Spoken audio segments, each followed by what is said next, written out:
गिरना तो तय ही लगता मुझे। अब कांग्रेस वाले बाहर से उठा के किसी को राज्यपाल बना रहे कि एम्प्लॉयज को अच्छी सैलरी दी हुई है, कोई कमी मुझे नहीं लगता है कि उनको काम। 99% हिंदू राज्य में उनकी सरकार जाने वाली है। आधा हमने जो विजय थी वहीं पे हासिल कर ली थी, जब हमने अपनी सरकार ना होते हुए भी अपना उम्मीदवार जो था विजय।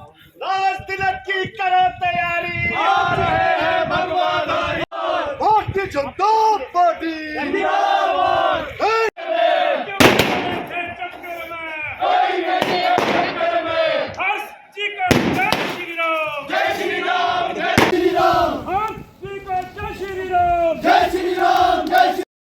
प्रदेश में राजनीतिक घटनाक्रम घट रहा है, उस पर देखिए भाजपा द्वारा आज नारेबाजी की गई है और मिठाइयाँ वगैरह बांटी गई हैं। तो हमारे समक्ष कुछ कार्यकर्ता भी हैं, तो हम उन्हीं से बातचीत करेंगे कि आज क्या कार्यक्रम है और किस उपलक्ष्य पर किया जा रहा है। तो अंग्रेज कपूर है हमारे सामने। अंग्रेज कपूर जी, क्या कहेंगे आप? नमस्कार जी। आज का ये जश्न भारतीय जनता पार्टी द्वारा हर्ष महाजन जी के रूप में पहली बार आजाद भारत के इतिहास में उच्च और निम्न सदन लोकसभा और राज्यसभा में पहला प्रतिनिधित्व जो हर्ष महाजन के रूप में चंबा को मिला है, ये उसी का जश्न है। One is keeping their close eyes what happened in next 2-3 day. और जो होगा अच्छा होगा। मुझे एक बात याद आ रही है, अभी जब सुक्खू जी की सरकार बनी थी आज से 14 महीने पहले, उन्होंने बड़ी जबरदस्त स्टेटमेंट दी थी कि ये हिमाचल के 99% हिंदू राज्य में हमने सरकार बनाई है। आज 14 महीने बाद इस 99% हिंदू राज्य में उनकी सरकार जाने वाली है। ये राम राज्य की हाय है और हर्ष महाजन जी का इक्वल वोट में टॉस से जीतना, ये जो है वो चंबा देव भूमि की जो है वो कांग्रेस पार्टी को हाई लगी। मनीषा भी है हमारे सामने, भारतीय जनता पार्टी की जिला सचिव हैं। मनीषा जी, आप किस प्रकार इस कार्यक्रम को देखती हैं और ये आपके भाजपा के लिए दृष्टिकोण है आपका, जरा बताइए। नमस्कार जी।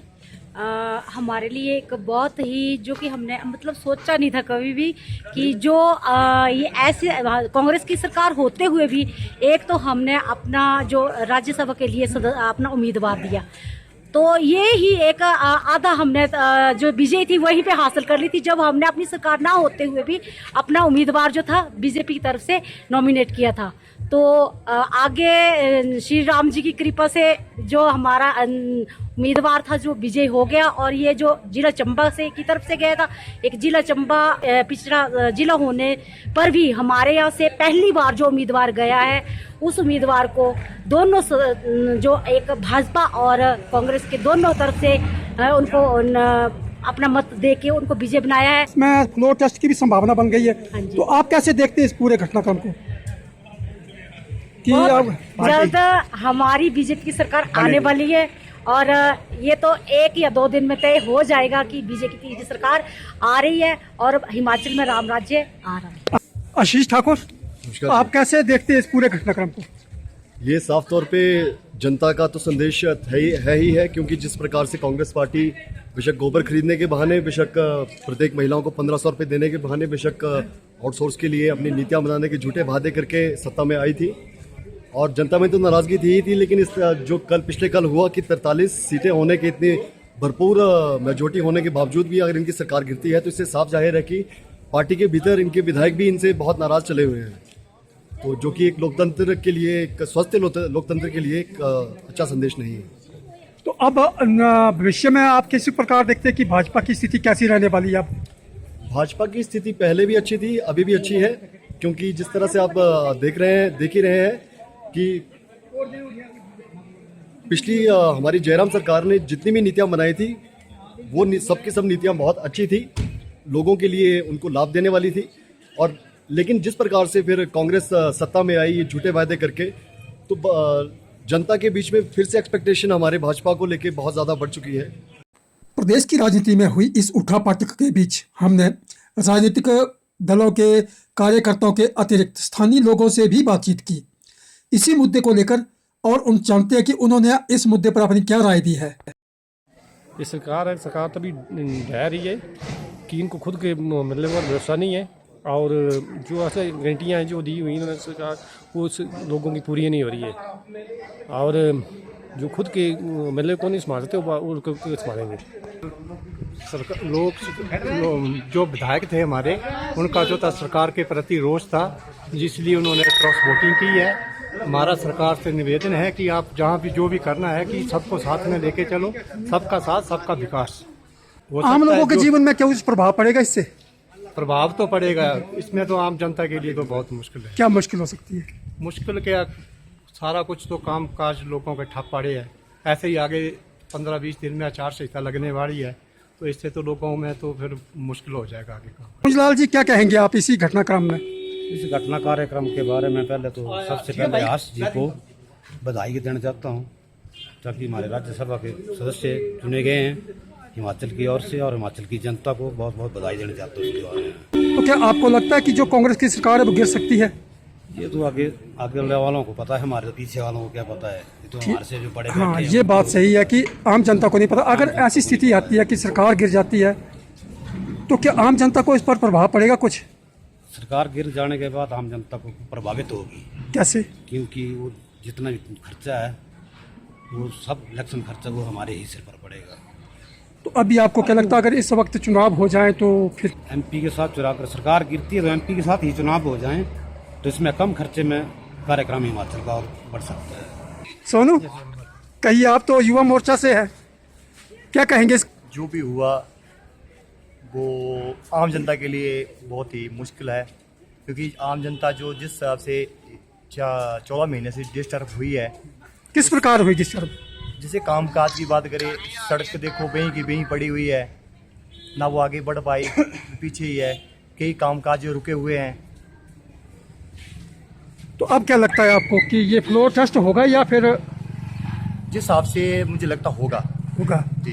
तो क्या लगता है उसके बाद फ्लोर टेस्ट में अगर सरकार मान लो गिर जाती है कांग्रेस की, तो क्या भाजपा वापस आ सकती है? गिरना तो तय ही लगता मुझे जिस हिसाब से हुआ है।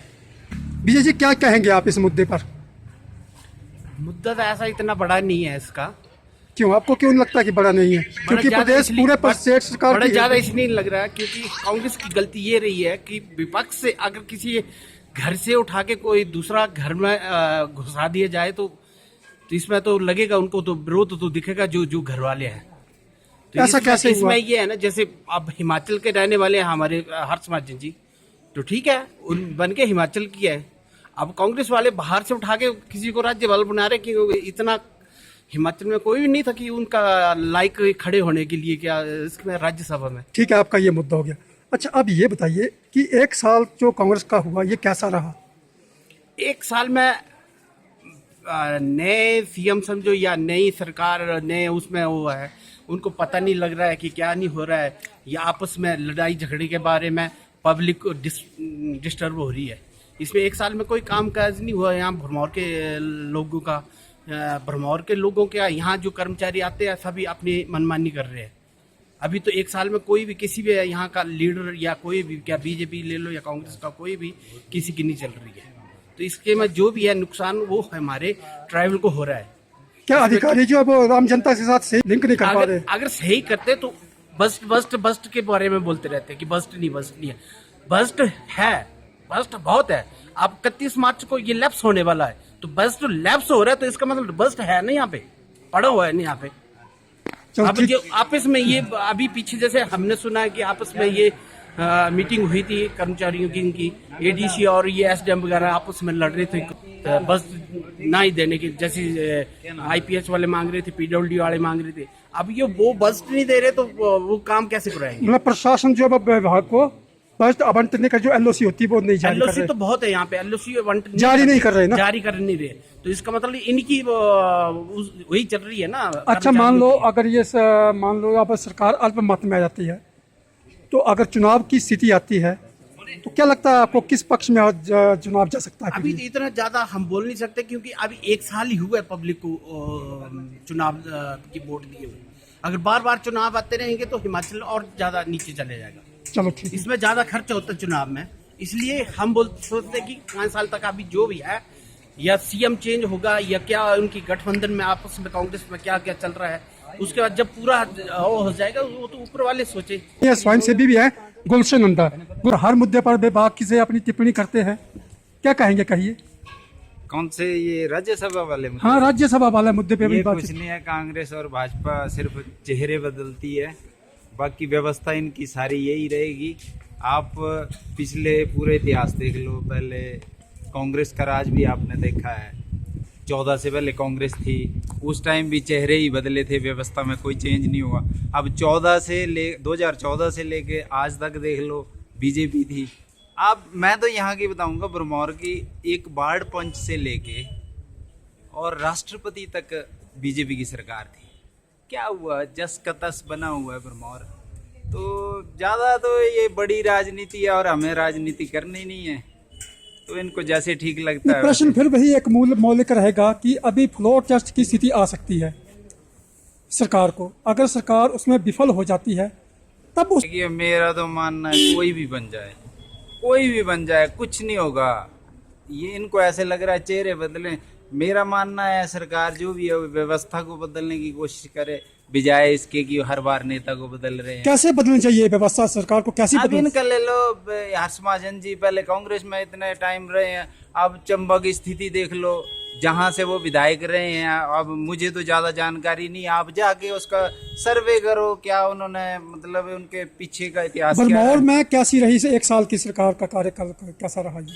वही मतलब मुझे कोई चेंज नहीं लग रहा है उसमें कि कोई खास बात नहीं है। आपको भाजपा से भी यही दिक्कत है, कांग्रेस से भी ये दिक्कत है, आगे चाहते क्या है?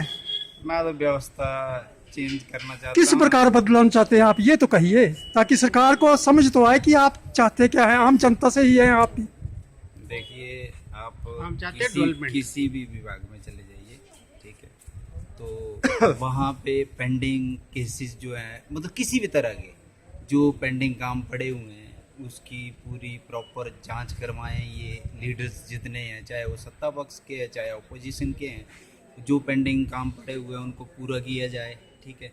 ये सामने जिम बना हुआ, आप कैमरा घुमा के दिखाइए हाँ जरा। हाँ, कोई बात नहीं, दिखा ये देंगे। सामने जिम बना हुआ 4 है, साल हो गए। कई जमाने हो गए इसको बने हुए। अंदर इसमें कोई मतलब जो एक्सरसाइज करने के जो भी यंत्र हैं वो एक भी नहीं रखा कितना गया बढ़िया, इसमें। इससे अच्छा तो ठीक है। पार्किंग अच्छी थी। वहाँ पे जाओ, गाड़ियाँ तो लगती थी कम से कम 10-15। मतलब पूरे विभाग में जाके देखो आप, जितने पेंडिंग पड़े हुए हैं उनका आपका कहने का तात्पर्य है कि सरकार जो है योजनाएं सही लागू करती है लेकिन वो जनता तक नहीं पहुंचती है, क्या यही कहना चाहते हैं आप?